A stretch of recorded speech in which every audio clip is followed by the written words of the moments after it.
Welcome to Supernatural Circumstances, the podcast where I take you down the rabbit hole into the fantastic world of the strange, the paranormal, and the unknown. I'm Morgan Knutson. Come along with me on this week's adventure. Well, today we have got one of my favorite people coming back and a special guest who is being added to the show, which is awesome. So we're introducing once again Dr. Dean Bertram. And today he is bringing along this amazing girlfriend of his, Samantha Krause.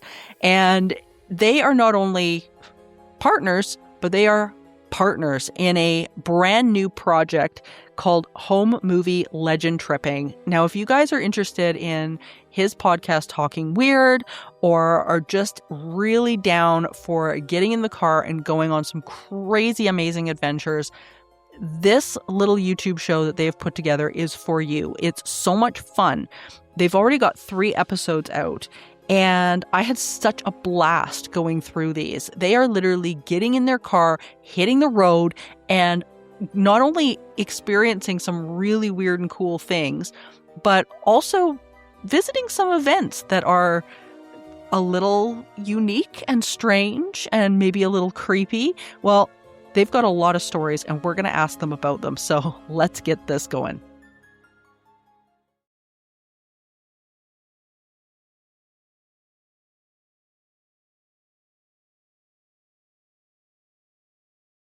All right. Well, I'm so glad to have both of you today because I had the privilege of getting to see your new project, the Home Movie Legend Tripping. What a blast this is, first of all. What a great idea. Thank you. Yeah, I'm super excited to have you guys. Dean, you've been here numerous times before. Sam, you're brand new. I would love to start with you and how you how did you get roped into this? Dean. Of course. Of course. Yeah, no, it was just an idea that came up, and we do a lot of like little road trips together and stuff, so it just made sense. It made a lot of sense. Yeah, absolutely. Yeah, Was this always an interest for you? Not like crazy. I mean, I grew up with certain things, but it was never like, and I'm not a big film person or by any means whatsoever. So like, I never had an interest. For Dean to get me to sit and watch a movie took quite a while, I think, from start to finish. So, but yeah, it's all pretty new, but it's exciting. It's fun.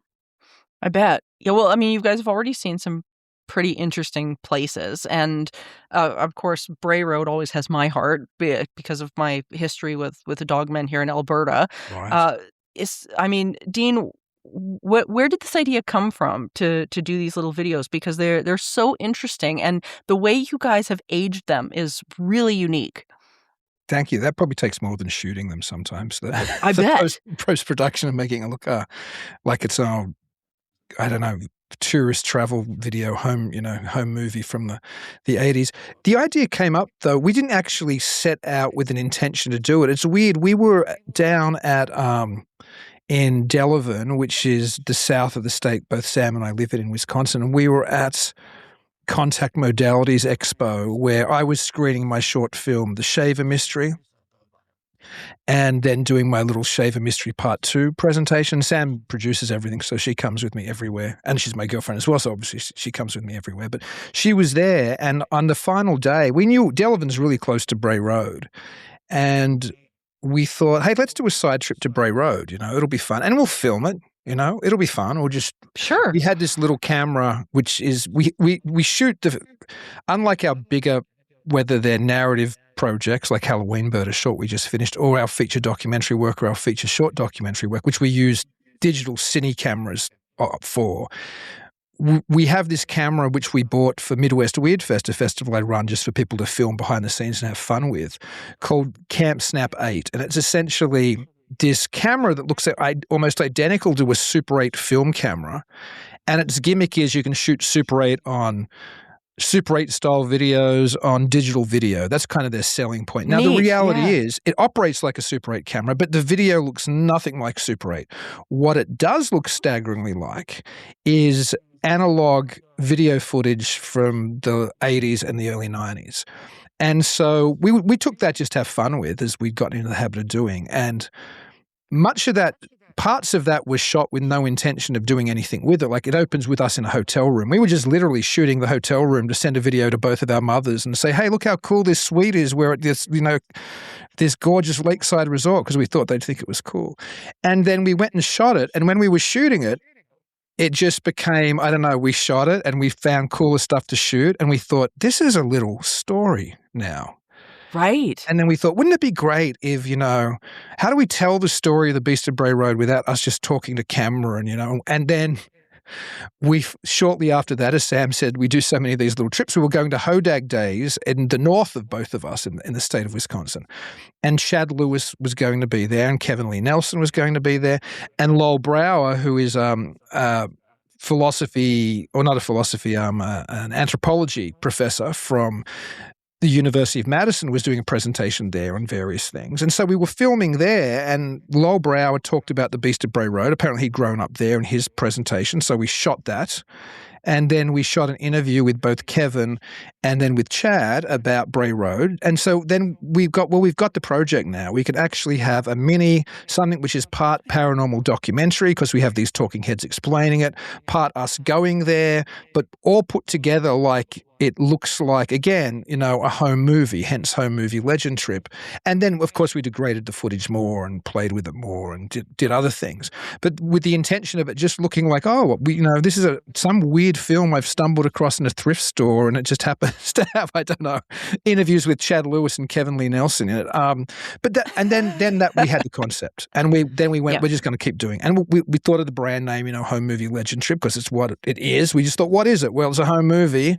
And it's like a legend trip, so home movie legend trip. And then we kept just thinking, okay, now we can do this place and this place and this place. And we've shot 4 now, and we're shooting another one this weekend. There are only 3 available, but we're about to be up to our 5th one as of this Saturday. Well, and it's nice, too, that you guys are so close to so many neat things. Like, that's the one thing that Wisconsin and Alberta have in common, is that they're just so close to such really, really cool ideas and legends, really legends. So, Sam, for you, what was the you're going to all of these different places? Were these like new places for you, or were you familiar with the cryptid legends around there, or is this like, what the hell? I didn't know I was living here.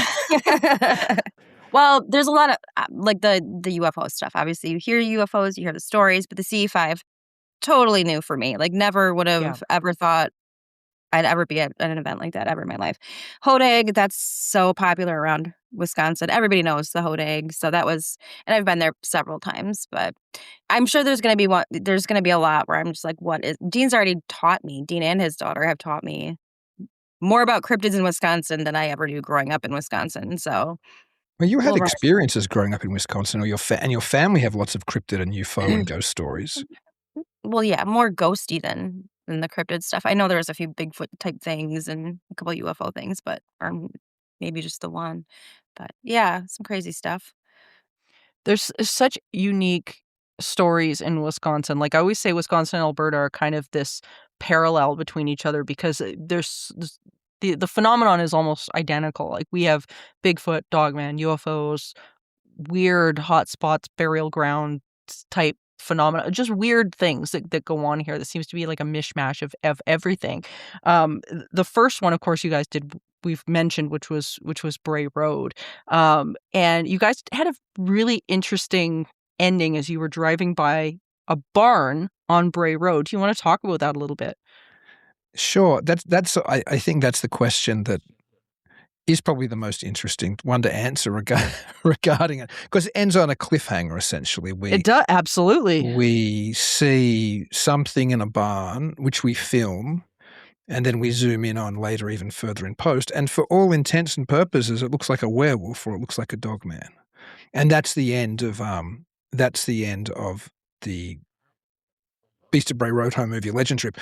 The thing we saw was there. We didn't do that as in any kind of effect work. We didn't go onto the property. We didn't manipulate it. And there was something weird looking in that barn, and we shot it. Yeah. Now, I'm not saying it was an actual dog man, but I mean, for all intents and purposes, on film, it looks like a dog man. It's strange. Like, yes. it's really strange. And I think for the audience, so that they know is that even though you guys are, filming this and then changing the footage to look like a home movie, you're not faking anything. None of No, this is fake. This is all legit experiences that you're having just going places. that's right.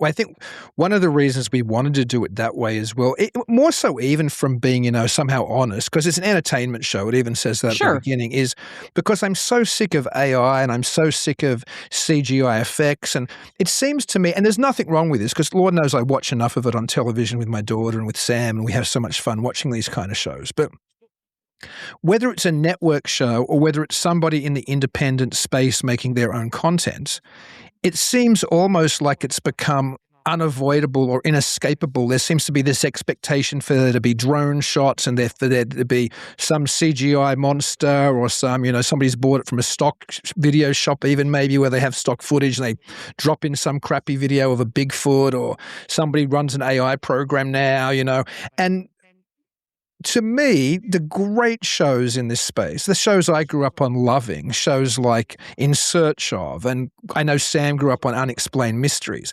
These kind of shows didn't depend on drone shots or CGI images. It was just spooky. Plus, if we want to look like we're a home movie, we don't say when we're from, obviously we're from the day, but the aesthetic style we chose was, an 80s, early 90s video degraded aesthetic style, then all of that would be out of place. So Right. if we can't capture it in camera there, we're never going to try to capture it elsewhere. I mean, it doesn't suit my aesthetics, and I don't think it suits the purposes that Sam and I set out when we decided this was going to be a show, and we started talking about, well, how's that going to work episode to episode? And Sam was always you were very specific with that too, baby. You were always very much, well, I don't want all the endings to be like that Beast of Bray Road one. I don't want everyone to be like a monster cliffhanger. Let's do them all differently. So I think we've really tried to have a different, we might have the talking heads in there and we're going places, but we've tried very much to, and we're still trying to keep that structure different so it doesn't always feel like it's hitting the same beats in every episode. I think that's the really great thing about what you guys are doing is it's harkening back to the shows that we remember, right? That got all of us started. Like for me, it was Sightings. Like I loved Sightings, So and great. it was so great. And for the audience who might not remember Sightings, it was hosted by an ex-military man named Tim White. And Linda Moulton Howe was involved in production, and it came out that you can actually see some of the series. I can't remember which streaming platform it's on, but it's on one of them, and so you can actually go through the old Sightings episodes, and they've aged incredibly well.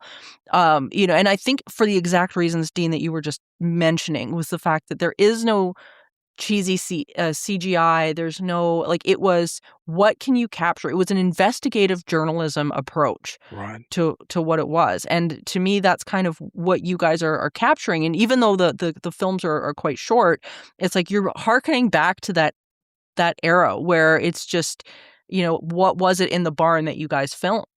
Sam, what do you think you filmed? No idea. I think we're intentionally probably trying to be a little facetious because to keep the mystery alive, probably of the show, I guess. Yeah. You I will guys say have to have a we theory, did have a though. different. Yeah, We did have different experiences on Bray Road. I feel like it was a different feel and setting. Like just being there, it felt different than being like at Hodag, or just the feel that you get, the energy that's there. So that was different. Can you elaborate on that? Yeah, because that's that's tell the interesting. van story too, maybe, Sam. I'm sure Morgan will like to hear that. Yeah, so just it didn't seem like a friendly place. You didn't feel accepted, right? You were strangers, stay out kind of feeling. You get that right away. And we were, I think it was on our way out. We were leaving. We were still on Bray Road, and as he's like out the window videoing, and all of a sudden I noticed a van behind us, just like super quick, just right on my tail. And I'm like, what is going on? Like, keep following us. And then as soon as they realized we were leaving Bray Road, they just did a U-turn in the middle of the highway and just like turned around and went. I'm like, yeah. So they didn't want us there. Like they clearly they don't want you there. So, but it was every other experience we've had has been like light and like fun. And yeah, you get there and you can just feel the vibe is totally different. Totally That's different. interesting. It's unnerving when the people are the more threatening thing than than the weird entity that's there. My friend Jason Hewlett and I, we were filming a couple of years ago out here in Alberta in the boonies, and we had a similar weird experience where we were shooting in this sort of very, very old cemetery burial ground area. It was really weird, and we uh we were standing around chatting by the truck, and this black truck with blacked out windows came barreling up on us. Like Gosh. it scared the hell out of us. Like we were, and I mean, that's something for Jason and I, because I mean, we're pretty rock solid. Like, I mean, we've seen the works. But this just they came barreling up on us, like plowed across the burial ground area in their truck. And as I say, blacked out windows, matte black painted truck, and steered into the cemetery and just sat there. And we didn't know who it was. We couldn't see them. And it was just all the hairs on the back of our neck went up. And we were like, get in the car. Like, just get in the truck. Just drive. Like, just drive. We don't know what the hell's going on. And out in the Gosh. boonies, too, in the prairies, there's like people are armed, right? Like, I mean, it's Yeah, not the city. Yeah, it's not the city. This is like farm territory. You gotta but it was just so strange, this blacked out vehicle. I've never seen it in that area before. And I mean, I've spent a lot of time in that area investigating and stuff like that. Never seen this truck before. Nobody knew we were out there. Like, nobody should have known we were there. It was very, very, very weird. So when you guys are out doing this, like, since that incident on Bray Road, has that like crossed your mind where you're kind of now going, okay, where are we going exactly? Like, what's around here? Where are we going? And Sam, maybe as another girl, maybe you want to comment on that, because that's something that I think about. It's probably something I think about way more than Dean would think about. I think Yeah. when Dean has the camera and, he's in there, like, that's what he's thinking, right? Like, what can I get? I think I am very, I mean, I grew up around farms, like with my grandparents, my aunt, like, so I know how that can get, and it can get bad. So Yeah. it is something that I think about. But I think so far, I don't think we've really, Bray Road honestly was the one that gave me the most like discomfort. So I think going into it, again, I think I'll be more aware of it than Dean, always. And Jay Bachochin primed us before, because he's not in it, but we consider him the advisor for that trip, because he talked to us and told us where we should go and things. And he was like, just be careful there. It's not a normal area. So we were already in this kind of headspace of, he's like, Right. I think there are vortexes there. I think people go missing. Yeah. He said, I've had a missing time experience there I can't account for. And he was the person who pointed us towards that barn, by the way. That was Jay Bachochin, she said, gave us directions, go and check out this barn. And that's when we went there and we were like, what on earth? So, which is kind of weird. It looked a bit like Lee Hampel's barn, what it looked like. So, I mean, because I know like his farm has had really interesting things happen in and around it. And he was warned when he moved in that there was like, by the way, you've got a dogman on your property, just to let you know. And he didn't know when he moved in, apparently. He was like, wow, what the hell is that? And he found out like pretty quickly that it's like, oh, we've got a giant puppy. Okay. What do we do about this? So yeah, it's such an interesting area. It was one of my first stories ever that I ever heard about the dogman phenomenon. That was kind of the story that introduced me to what this was. And then of course years later, here I am, investigating the ones here. But that story just holds a place in my heart for sure. But this UFO episode that you guys did, I got to talk about this, because this is wild. Like, this was wild, because I'm definitely a big CE5. I think there's absolutely something to it. I would love to know, Dean, if you want to start on that. Sure. What is a CE5? Can you tell the audience maybe a little bit about that? Absolutely. Well, everybody's familiar with the term Close Encounters of the Third Kind because of Steven Spielberg. And the title of that was originally based on a kind of a graph, I guess, for lack of a better term. There probably is a better term, but that J. Allen Hynek had developed, the very famous ufologist from back in the day, where a close encounter of the first kind was, something more distant, and then a second kind, it was closer up, and then a third was actual contact with the ETs. And that I suppose, that schematic, or again, I'm looking for, there's a right term and I keep missing it. But the idea when abductions became a big thing in the 90s, there was an author who then wrote a book called Close Encounters of the Fourth Kind. And that was suggesting that alien abduction was the fourth kind. So it wasn't just like seeing the beings and communicating with them near the ship, which is kind of what happened in Close Encounters of the Third Kind, right? Abduction was when these things came and took you. And so then we had Close Encounters of the Fourth Kind as an idea. And then C5 is Close Encounters of the Fifth Kind, and that's human-initiated contact with UFOs or extraterrestrials or interdimensional creatures or whatever the devil they are. So it's the idea that we ourselves can somehow initiate a close encounters experience. Yeah. And this episode was so interesting and so unique because you guys ended up going to an actual CE5 meditation event Right. where people were trying to do this and trying to connect with ETs. And this happens all the time. Like there's lots of people that lead workshops out and around, like probably Dr. Stephen Greer. He's probably one of the most famous that brings people out to Sedona. And things like that. And as woo-woo as it sounds on the surface, there seems to be something to that. Sam, do you want to talk a little bit about how you ended up connecting with this group of people that wanted to go out and give this a try? Well, honestly, I was the person who thought like, oh, this is woo woo. Like this isn't gonna, right? like, this is Yeah. nothing. Like, and that's true. That is honestly like how I felt. So when we were invited to go there, I was like, yeah, this is just, like we're gonna go stare at the sky, we're gonna see some satellites, like we're gonna. But no, it was definitely not what I expected at all by any means. I was pretty surprised by it. Yeah, like it is really interesting. So do you want to talk a little bit about what do these groups do? So you're going out basically to is the area something that they've obviously chosen ahead of time, maybe for a reason? How does it work?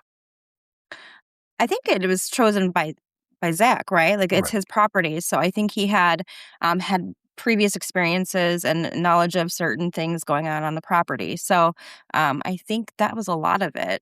I think he had even said there were also portals there as well, weren't there? That he had mentioned, Correct. and And he said different there were fairy encounters on the fairy property and things like that encounters. too. Yeah. So So that seems to be sort of a consistent feature of a lot of these places, is that there seems to be these sort of hot spots where people are connecting in with this stuff. Like we see it like places like Sedona and whatnot. Do you think that this is something that people can try anywhere? And maybe, Dean, should they be trying it? Well, I think they're both very good questions. I do think people can probably try this anywhere, but I don't think I would try it anywhere. There's a small level of hypocrisy from me, to be totally honest. And I've talked to Sam about this a little bit, that I don't think I mind going and filming an event like that, and I respect the people who are doing it. And I don't think I'd mind going filming like a paranormal investigation either, where people are talking to things. But I myself, because you and I have spoken at length about these kind of things before, Morgan, I myself am concerned about what we are evoking when we open these channels of communication. I'm not sure if just because you're sending out, messages and supposedly good intentions, if that means only things with good intentions are going to come on down. It might seem more like an open book. And again, I understand how the protocols work. Supposedly there's some safety features built into it, but again, I don't know enough about the actual cosmology of how, when we actually interact with these things, what can and can't interact with us. So I wouldn't recommend anybody who didn't know what they were doing to, I'd say don't go out to the desert or a forest and start, trying to summon something up, because Lord knows what you're going to summon up. Right. And like for I guess in this particular case, like you were mentioning that, they were saying, oh, we've got like safety precautions. How do you put safety precautions in something like that? Like, how does that, Right. what? No, How does that? I think what confuses me the most is that, yeah, we're going to put out good intentions. We're going to do that. I'm like, yeah, but you don't even know what's contacting you. Like they're appearing in this way because that's what you're expecting. But is that really what it is? Like, so it's a little. I can tell you something about, I know like in parapsychology, because that's my primary field. I do think ufology, all of everything seems to be connected, like it through consciousness, as we've all talked about before. But I know in situations where, people have attempted to contact spirits and things like that, like the being not only in a good headspace, but being as healed as you possibly can be within yourself is a big, big, big factor in what you end up connecting with. I find it's not just a matter of like, oh, I'm just gonna, put a Band-Aid over a happy face sticker over the empty gas gauge and like pretend I'm gonna be happy and then I'm gonna sit down and do this. That doesn't work. It really does take a lot of deep emotional work to get yourself to a place where you're confident that what you're attracting is something that's going to be positive. And what gets me about this is, to me, like, we've seen demonstration after demonstration of parapsychologists for decades, like people like Scott Rogo, William Roll, all of these parapsychologists that have shown time and time again that emotional work does manifest.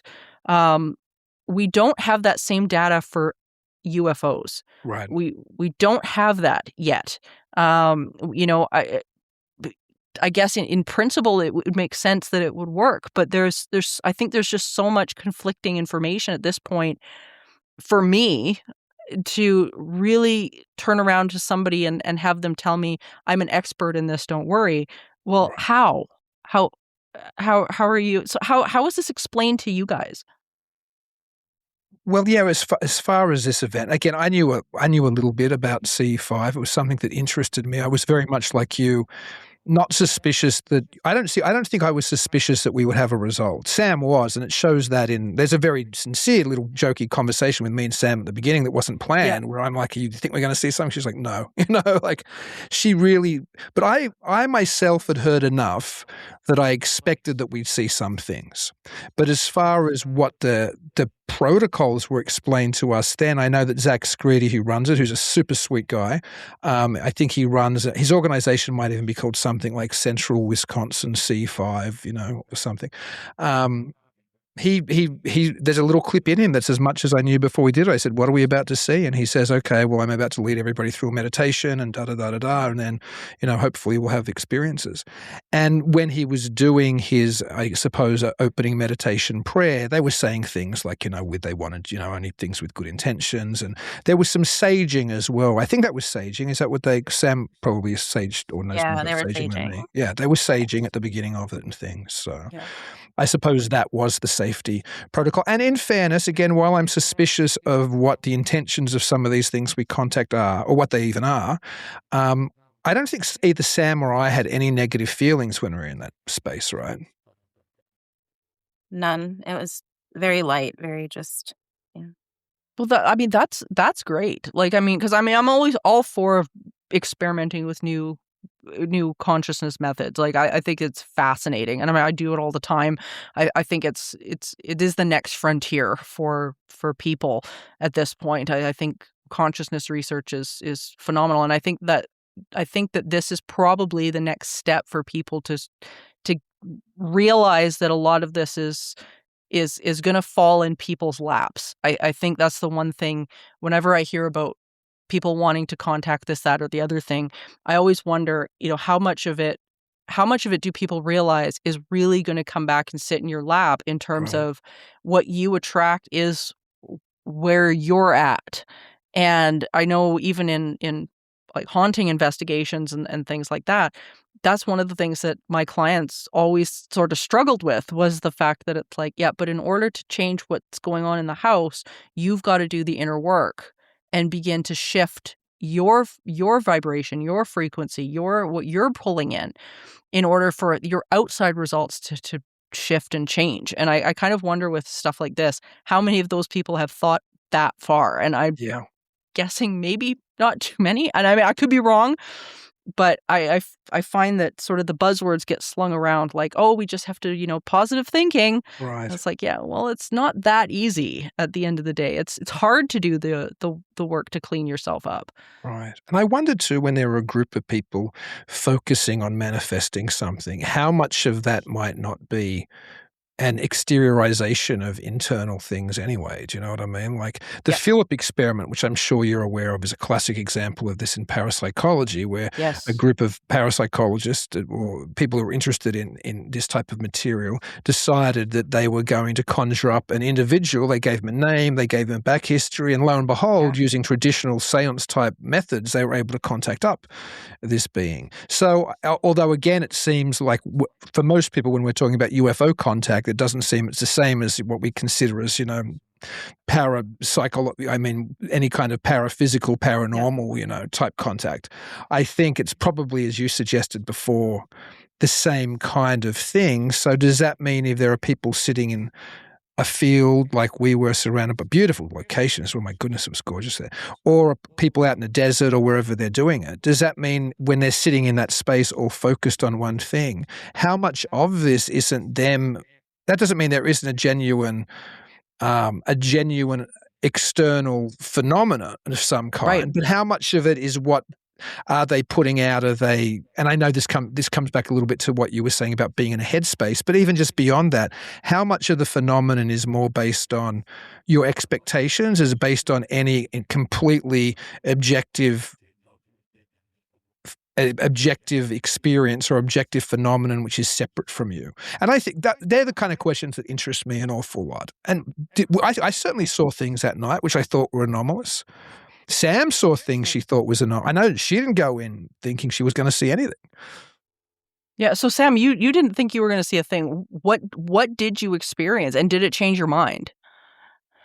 It made me think a little bit more, a little harder.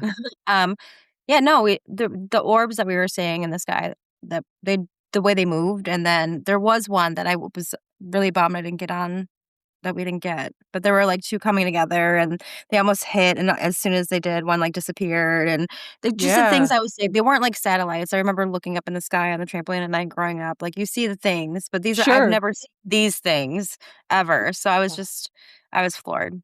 I was a little floored. Well, that's interesting too that it happened, I mean, on that night that you guys were doing this. Like, I mean, we look up in the sky a lot, and you don't just see that type of activity all the time.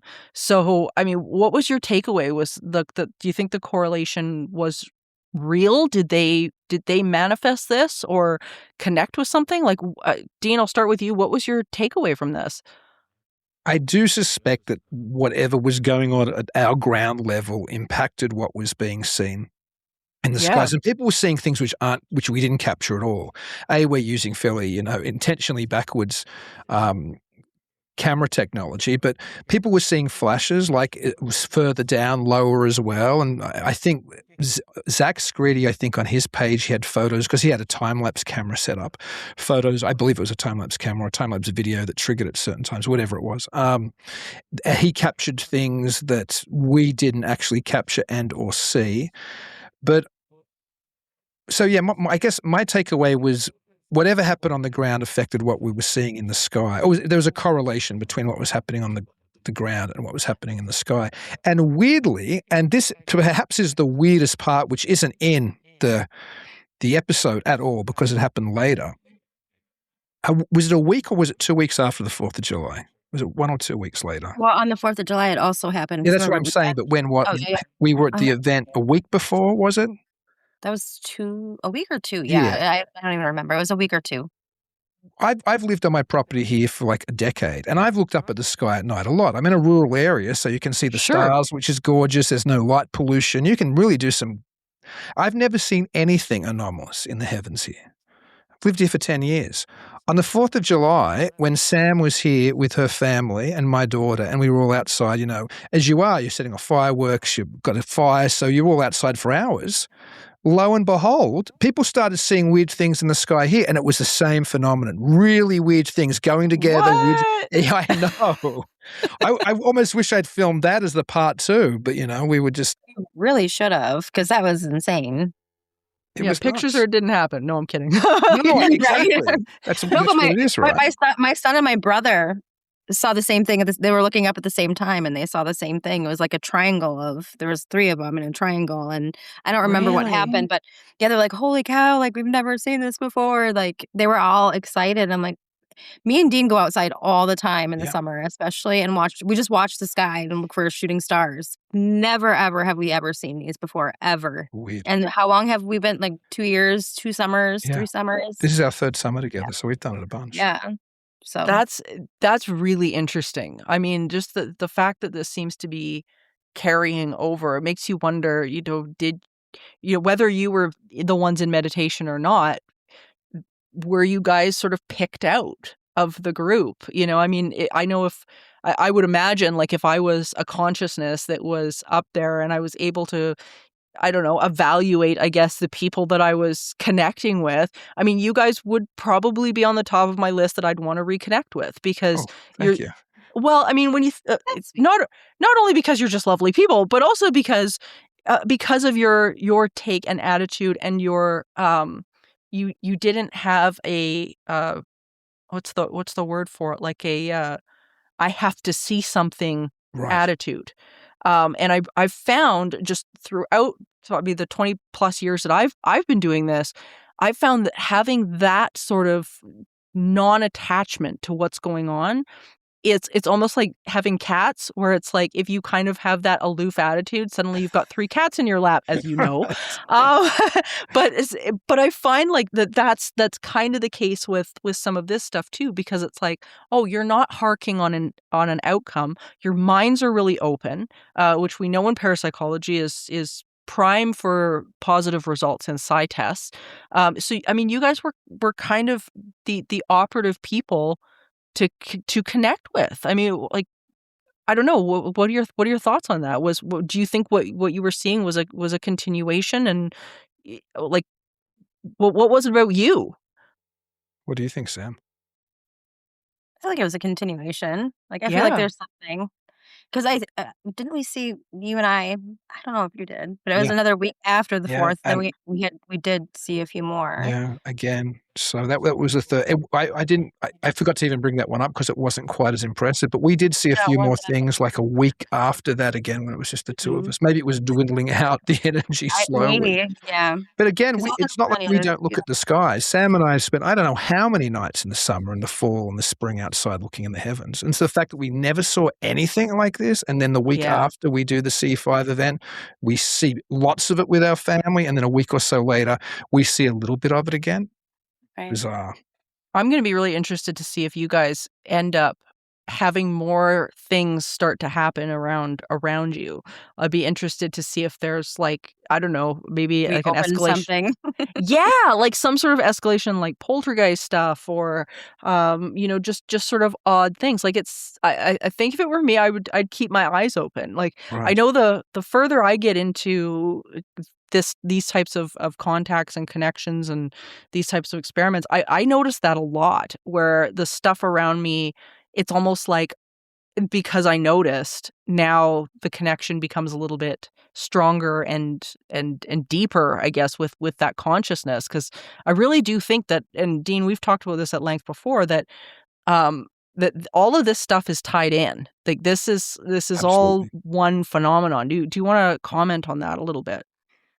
Yeah, I think the more you cast your net when you look at the Fortean or the paranormal or the anomalous, if you decide you're not just going to be interested in Bigfoot or cryptids, or you're not just going to be interested in UFOs, you're not just going to be interested in specters or whatever, I think the more you look across the very broad range of what appear to be disparate phenomenon, the more you see through lines. You see things behaving the same ways, whether it's like fascinating examples in Joshua Cutchin and Timothy Renner's Where the Footprints End books, which are essentially about how Bigfoot behaves in paranormal-like ways. It behaves in paraphysical-type ways. And some of the experiences they make the point of saying that often, depending where you are, you'll contextualize the anomalous with what you think it might be. So if you're in the woods and something throws a rock at you, It's, oh, that's especially if you believe in Sasquatch. You're like, Sasquatch contact. Sasquatch threw a rock at me. But if you're in the house and pebbles start falling on your roof and you're in a poltergeist phenomenon, you'll go, poltergeist. Right. And again, you'll see this applying across the phenomenon. So if you're somebody who's interested in ghosts and there's a spectral figure in your bedroom at night, well, it was the ghost. If you're somebody who's into extraterrestrial law, or even an investigator, that shiny figure was an ET. And then you see people who have, they see a Bigfoot getting out of a UFO, or they see an orb when they see a UFO, or even weirder. And this is something John Keel first worked out, because Keel was clever enough in his early days of investigating to start to realize that people who often had one weird experience had others. So unlike whatever the BFRO, which probably didn't even exist then, would have had, whatever the Bigfoot groups were, or whatever the MUFON groups were, he had a question which was, have you had other experiences other than this event which were strange? And then he would start to get people, who were reporting a UFO. Well, it's funny. A week later there were, it seemed to be that, the drawers in my kitchen were opening and closing in the middle of the night, or there was a strange smell in my house I couldn't work out, or I saw a hairy figure a month later when I was camping that I thought. So he started to realize that these people might be repeat experiences, but also that perhaps that might indicate that what they were experiencing weren't actually all these different phenomena. Rather, it might just be one phenomenon which is projecting itself out differently or being understood by us differently. And I think that's, while nobody's an expert really in any of this stuff, and any hypothesis you've got to, take with a grain of salt. But for me, that's probably my working hypothesis for a lot of this. Are these things really different, or are they just one, there's some strange something, a consciousness, or, a phenomenon, or an energy, or whatever term we want to use, that's projecting itself in different ways and interacting with our own consciousness, and perhaps giving us images or perceptions or experiences which we almost half expect. So we're bringing a part of ourselves to the table when we're encountering this other, whatever the other is, that we seem to somehow be involved with the way that it presents itself to us. And I really do think it probably is the same grand thing, whatever that thing is, and just pops up in different ways to different people, or sometimes the same people at different times pops up differently. Sure. Yeah. I know for me there was I used to make that mistake, and I was sort of in the camp of, there's UFOs, and then there's Bigfoot, and then there's hauntings, and then I very early on, that was the way I was thinking. So people would ask me about UAPs, and I'm like, I don't know anything about UAPs. Like, I don't don't ask me about UFOs. I don't know. And what the property, there was an investigation that I did into a property that lasted a number of years here in Alberta that really shifted my thinking on everything. And it was involving a dog man that was there, and the not only the elusive nature of how they were, but the fact that they were clearly disappearing and reappearing places. And I was watching it happen, and I was seeing them as solid as we're sitting here right now. I remember one specific incident. I was actually in the house, and we were getting ready for a workshop, and I walked past the door, and the way their door was, they had like two glass windows like on either side of the door. And I saw, sort of as I was passing, one step past that one of those windows. And they would show up at the workshops a lot. They enjoyed them. They would connect with people, and they'd keep their distance, but we would see them often. Wow. And that's why people wanted to come out, because they were, we were really trying to dispel the myth that these things are evil, horrible things, because they're really not. And anyway, so they would be out in and around the woods around this property. But this one he was quite close to the house, and he sort of stepped by, and it was so solid. Like, you could see his fur. It was like this dark, deep gray fur with light gray flecks in it. Wow. Like, you could have put your hand out the window and touched him. And yet you step out the door to see where he went. He's gone. Where'd he go? At one point we ended up catching on film as we were walking down the trail, the one person that was with the group, they didn't like, and which was interesting, and that sort of has a whole story behind it as well. But he didn't like them, and with wolves don't actually bark; they huff. So it's called puffing. So you'll hear kind of this like this sort of barky puff. And we heard this barky puff right beside this woman, and a burst of what I could only call like smoke, and it just exploded. And the smoke we got on camera. We actually have footage of this smoke just coming up in front of the. It's the strangest cool. thing, but it's like this isn't physical like this, but yet I could have put my hand out the window and put my hand in his fur. So it's like there's something that's going on here that is so beyond our understanding of like, okay, this is only physical, but this isn't. I think exactly what you're saying, this idea that this is all connected. It's like, yeah, you'd expect that from if you put that inside of a haunted house, you'd be like, okay, well, it's, I saw a puff of smoke, or I saw something. Well, this wasn't that. So what the hell are we looking at? Right. Sam, do you want to weigh in on that? What are your thoughts about all this? No, I very much, I think I'm in alignment with Dean on that stuff. I think, especially growing up, you had the people who were like, oh, I believe in UFOs, and the people who were like, I believe in ghosts. But then you'd have them, and I had an aunt who lived in a house that was haunted, and she believed in ghosts. And then we had a crop circle happen down the street, and Oh, wow. but she didn't believe that, like she was just like, oh, whatever, a bunch of teenagers, like that's what it is. I'm like, yeah, but nobody believes that you have ghosts in your house. Like, it's the same thing. Yeah. But so no, I think there's something, but Do you think maybe it's people's line of what they're able to accept in that moment? Like, I do you think think that's a lot of it. yeah, like it's like, okay, I can get my head around the ghosts, but my brain stops at aliens. Like that Right. scares me. I'm not doing Right. that. I feel like throughout my career investigating, I feel like I've run into that a lot, where it's like it's not even so much that they don't believe, it's that they do, and that's the problem. They're people are scared.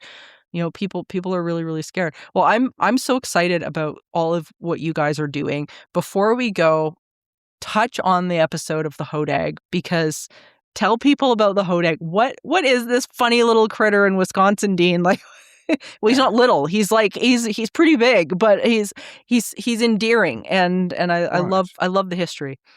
Well, the hodag comes out of, I suppose, for lack of a better term, a broader and deeper mythological series of stories, or perhaps a bestiary that was put together in the oral traditions of the lumberjacks in the North Woods of Wisconsin.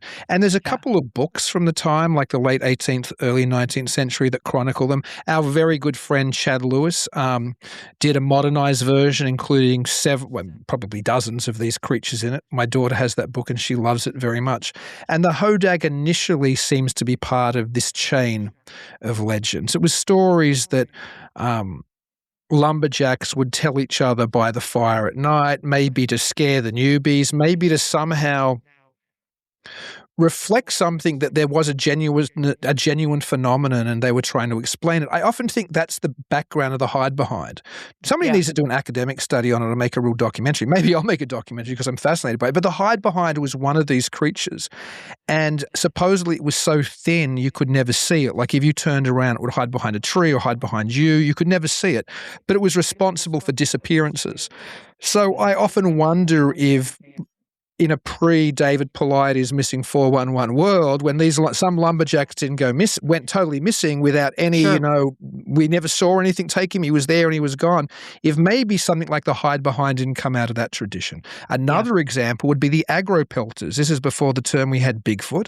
The agro-pelters were like apes that would often climb trees and they would throw things at them. They throw things at you, hence they seem to be angry, aggro, and they were pelting things. I guess that's where the name came from. And they'd throw tree branches and all kinds of things. And you've got to think, that sounds an awful lot like, Bigfoot Devil behavior monkeys. today, Yeah, right? Bigfoot. Yep. So I think some of these things probably were based on experiences. Some of them were just, I think, lumberjacks being funny, and some of it all or trying to scare the newbies, and it all kind of melded into this broader mythology that also includes Paul Bunyan and all these other great legends of lumberjack days. But the hodag, why I mentioned some of those earlier books, is the creature actually looks different in various depictions. Sometimes he looks like he's got longer legs. Sometimes he doesn't look as reptilian. But the one we have today, the hodag, which seems to be the icon that everybody certainly in northern Wisconsin recognizes, and in that small town of Rhinelander, it's their mascot for everything from the high school sports team to, you name it. But that creature is a large reptilian dinosaur squat type creature on 4 legs. It has spikes up its back, green or black shaggy hair. It has oxen-like tusks. It's meant to be very vicious and dangerous if you corner it. And that version seems to have been popularized and became as significant as it is in American folklore because of an individual called Eugene Shepard. And he was part of the lumber industry, and he also was a very wealthy man who supposedly made and lost several fortunes throughout his life, who was based in Rhinelander. And he claimed to have captured a hodag, and then he would tour it around county fairs and the like. And it was just kind of, this artificial creature he'd made where people could pull strings and operate it and make it roar and everything else. So that aspect of the hodag we know for certain is almost certainly a hoax. But if you watch some documentaries, there's a wonderful European show called Boogeyman. When they go and do the hodag, it's one of my favorite monster of the week type, Monster Quest type shows. They treat the hodag as maybe real, and they interview people in there who are like, "Yeah, we saw the hodag." So.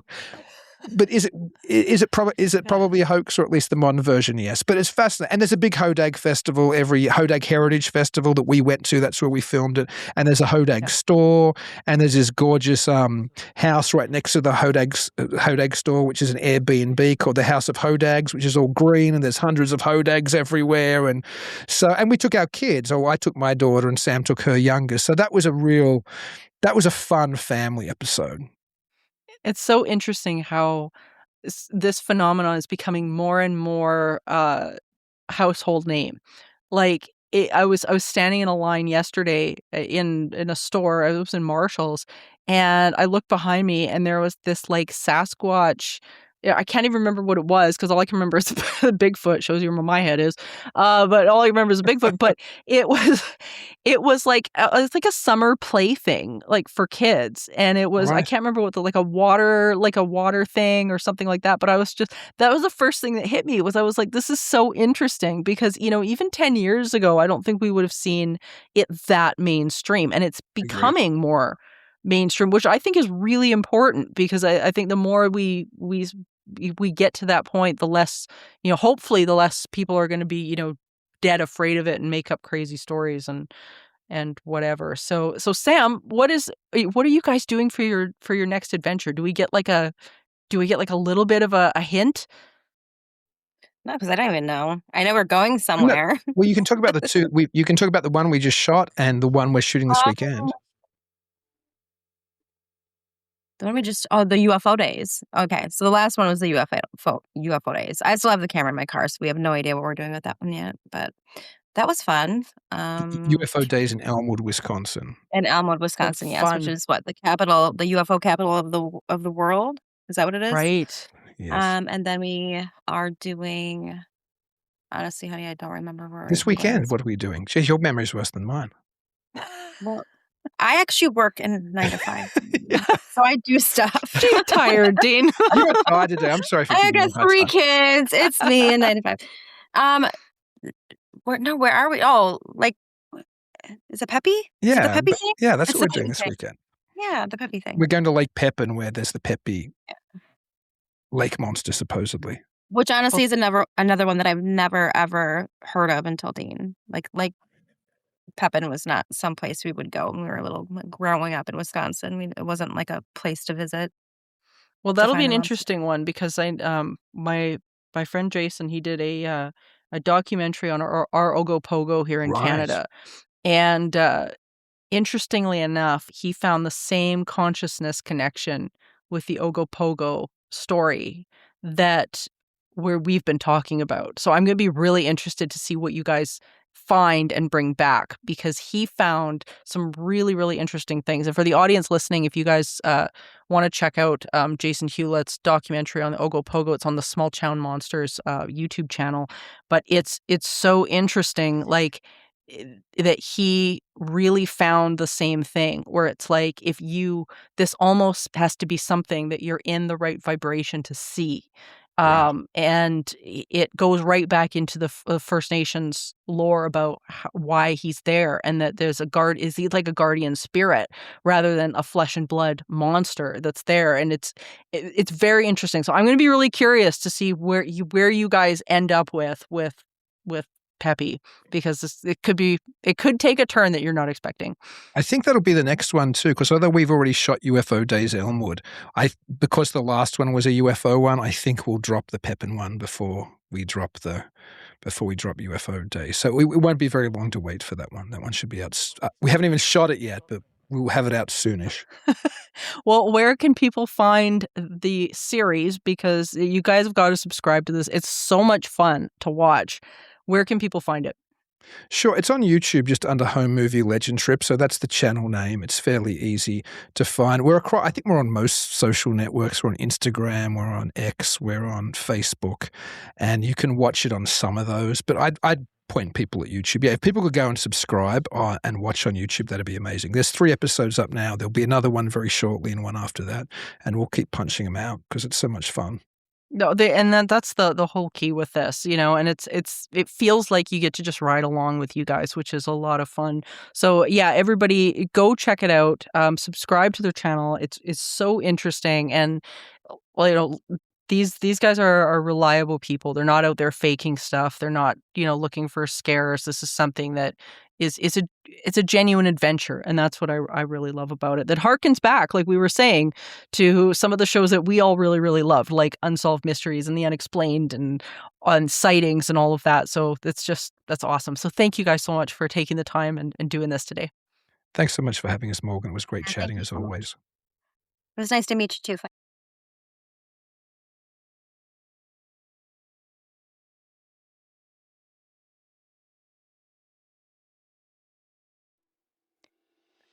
As always, such a fun conversation. I'm so serious, guys. Go check out these little films that they're doing. They are so well done, and they are just such a blast that they really just evoke that nostalgia of the shows that were in the 80s and 90s that a lot of you guys I know watched and listened to.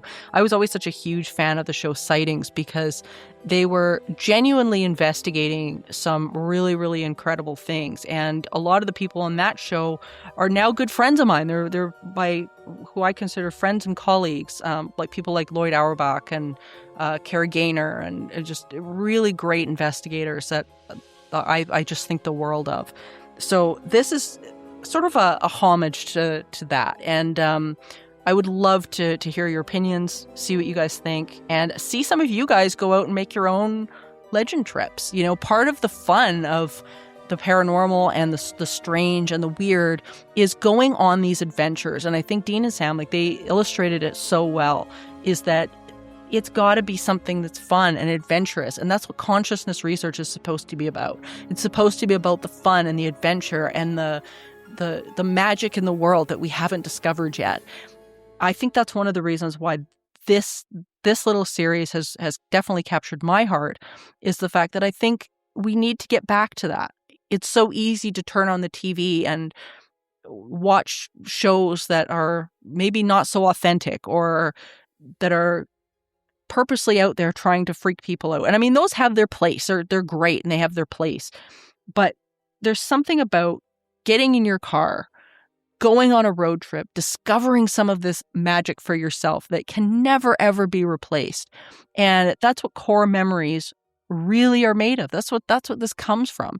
And so much of my life has revolved around doing stuff like that. Just having the core memory of, my business partner, Stephanie Wirtz, her and I, when we were really young, when we were 18, 19 years old, and working this stuff out for ourselves, trying to get places where we could be hands-on with this phenomenon. That's what makes this magical and gets us out from behind our screens. So here it is. It's summer. Get in your car, find some weird stuff wherever you live because God knows there's loads of it, and go out and find yourself an adventure. So thank you for joining me on our adventures.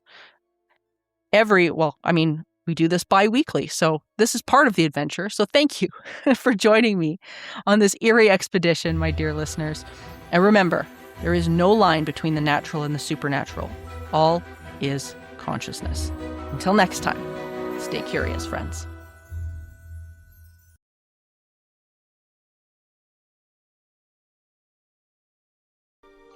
Supernatural Circumstances is a co-production of Entity Seeker, Paranormal Research and Teachings, and the 20th Plane.